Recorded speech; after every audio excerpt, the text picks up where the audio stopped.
Depois da Eletrobras, o governo federal agora tenta acelerar a privatização dos Correios em 100%, mesmo depois da empresa divulgar lucro recorde. A nova fase da CPI da Covid traz mais denúncias sobre a compra das vacinas. O policial militar Luiz Paulo Dominguete afirma ter recebido cobrança de propina para a aquisição da Covaxin. A parada cultural de hoje nos traz o lançamento de um livro com contos de personagens criados pelo diretor e dramaturgo Elísio Lopes. Fica com a gente! Eu sou Emília Bisotto e o programa Central do Brasil está começando agora. Central do Brasil. E a nova fase da CPI da Covid traz mais denúncias a respeito da postura do governo federal com relação à aquisição da Covaxin. Luiz Paulo Dominguete, policial militar e vendedor de vacinas, disse em depoimento que Roberto Dias, ex-diretor de logística do Ministério da Saúde, pediu propina em troca da aquisição da vacina em um encontro no restaurante em Brasília. O policial teve o celular retido para perícia no dia 1º desse mês e hoje, dia 7, o sigilo de mensagens e áudios que estavam no telefone foram retirados. Roberto Dias depôs hoje e negou a informação. A repórter Nayata Awani nos traz mais informações sobre a CPI. Nacional. Em uma nova fase, a CPI da Covid traz denúncias de supostas irregularidades na compra de vacinas e coloca a cúpula do governo de Bolsonaro sob investigação. O depoimento do policial militar Luiz Paulo Dominguete foi fundamental para revelar o suposto comércio paralelo da Covaxin. Ele afirmou que houve cobrança de propina por parte de funcionários do Ministério da Saúde.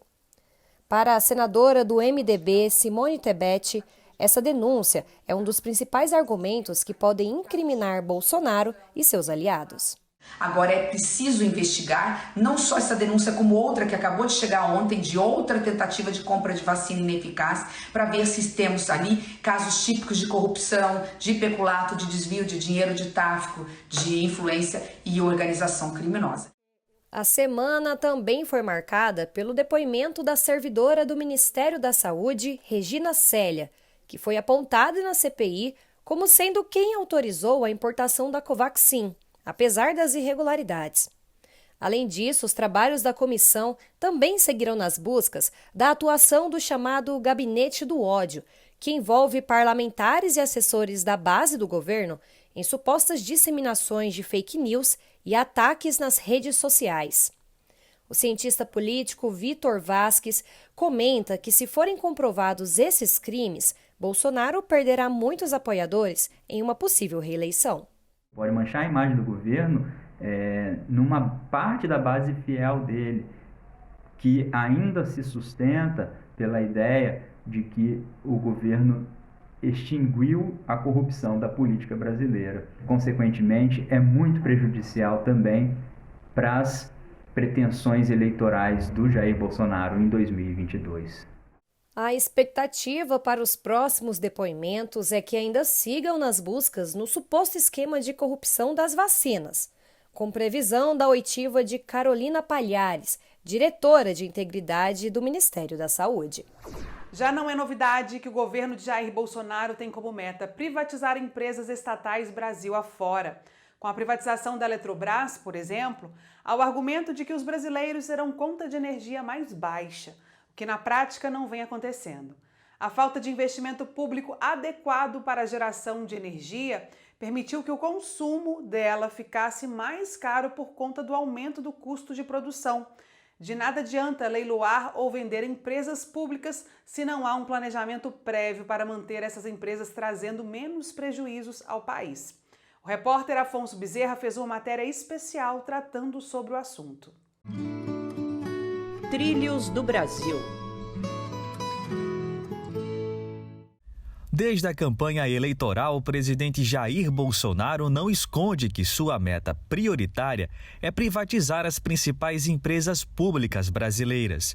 O projeto, coordenado pelo ministro da Economia, Paulo Guedes, atende à pauta do mercado financeiro e tenta emplacar a tese do Estado mínimo. Ao menos 90 estatais estão na mira do governo. A Eletrobras, operadora nacional do sistema elétrico, foi a primeira de grande impacto a ter o processo de privatização iniciado. Na lista também estão os Correios e importantes subsidiárias da Petrobras. O que o governo não revela são os impactos desses projetos na sociedade, como explica a economista Camila de Caso, analisando a venda da Eletrobras. O impacto disso vai ser o que a gente já está vendo hoje. Alta no preço da energia elétrica, no meio de um processo onde a gente está tendo alta de desemprego, queda na renda, onde a gente tem uma insegurança em relação à vida muito grande, né, para a classe trabalhadora. Além da Eletrobras, subsidiárias da Petrobras também estão na mira do governo.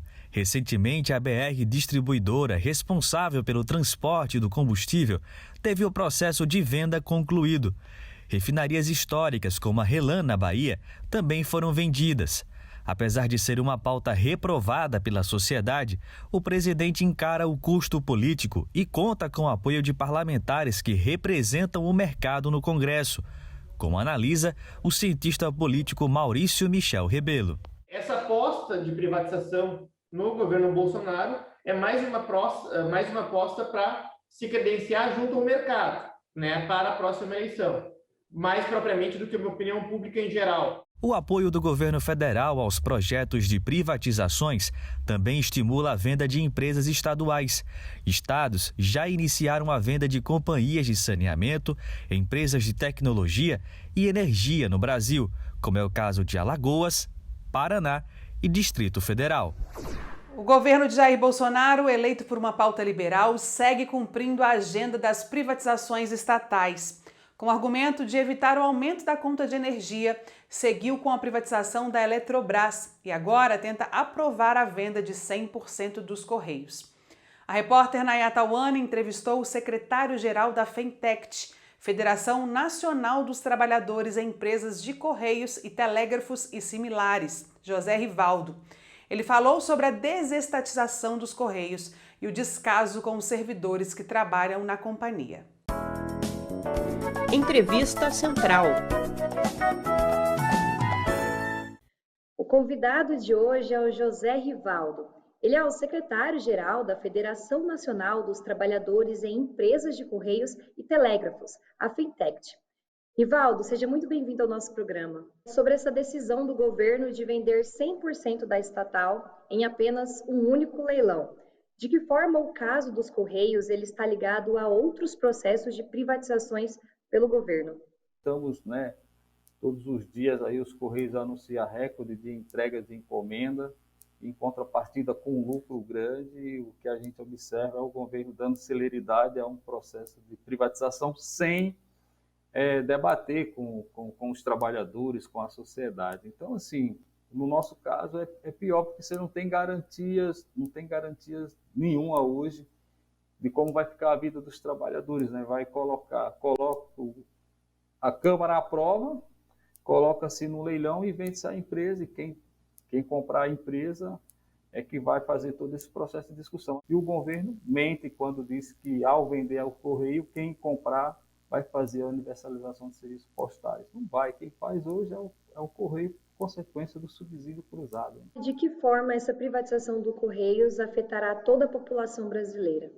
Pode acontecer que mais de 3 mil municípios do país tenha as entregas totalmente reduzidas ou, em alguns casos, não tenha mais entrega de Correios. Aumento do custo das tarifas postais, por exemplo, quando você compra e escolhe os Correios para fazer a sua entrega no serviço de e-commerce, isso pode aumentar e gerar também um aumento nas outras empresas que já atuam no mercado, porque você tem muitas empresas privadas atuando no mercado de e-commerce, de entrega, né? Então, assim, o Correio acaba fazendo, balizando toda essa questão de tarifa. Então, para o consumidor final, vai acontecer o aumento de tarifa, como está acontecendo com a privatização da Eletrobras.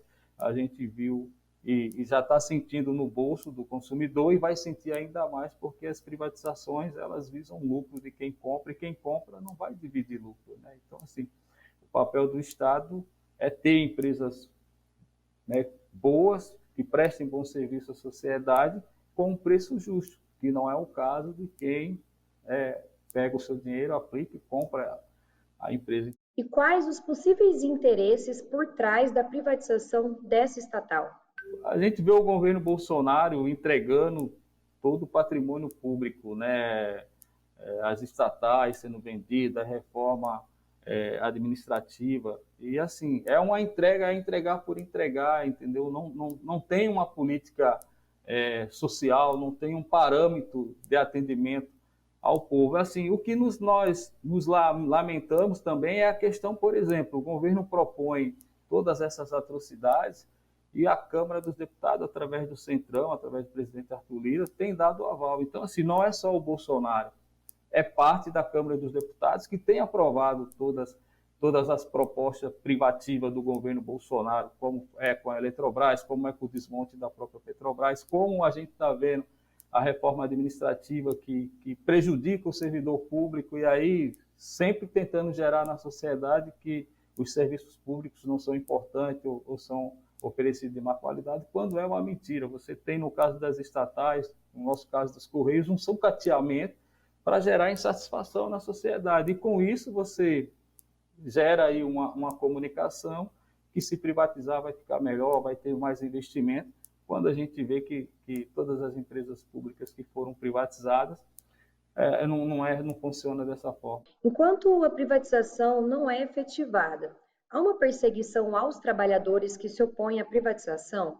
Com a chegada do general aí há mais de 2 anos administrando, mudou toda uma dinâmica administrativa na empresa, as pessoas trabalham, mas elas trabalham, de certa forma, com medo que o general não escuta ninguém, ele só manda, né? Então, o Correio aumentou os processos de demissões por justa causa, entendeu? Então, sem apuração em muitos casos, tem vários colegas que foram demitidos e depois vai à justiça para buscar a reparação. Então, você tem toda uma mudança da dinâmica dentro da empresa. Nós, nesse período todo, nenhum dirigente sindical, de nenhum sindicato, temos 2 federações, de nenhuma dessas federações foram recebidos para debater o dia a dia da empresa, dos trabalhadores. Há uma perseguição, e não há um processo de diálogo, né? Há uma jornada, uma agenda de lutas por parte dos trabalhadores dos Correios contra essa privatização? Há uma jornada, sim. A gente está fazendo esse enfrentamento, além da gente, né, já ter conversado com todos os parlamentares. A Parada Cultural de hoje é para falar do lançamento de um livro criado para proporcionar aos leitores múltiplas sensações.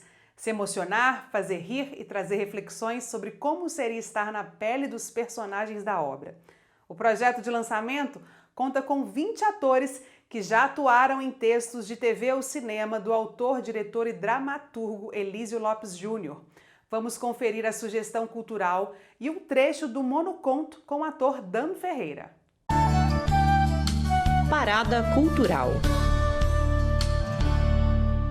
O dramaturgo e diretor Elísio Lopes está lançando o livro de monólogos, Monocontos, História para Ler e Encenar.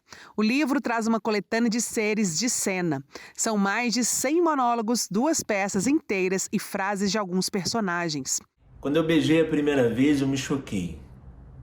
Meu Deus, beijo é quente, diferente de parede.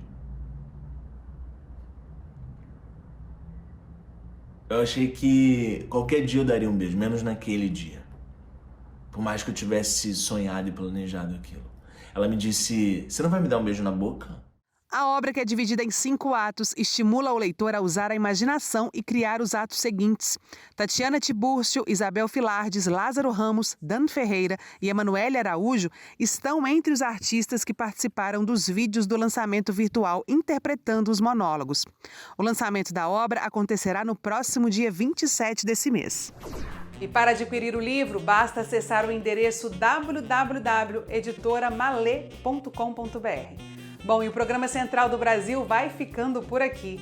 Mas antes, gostaria de lembrar que também estamos nas redes sociais. Para nos achar no Instagram, basta procurar por @Programa Central do Brasil, ok? Eu agradeço a sua companhia e te espero amanhã. Tchau!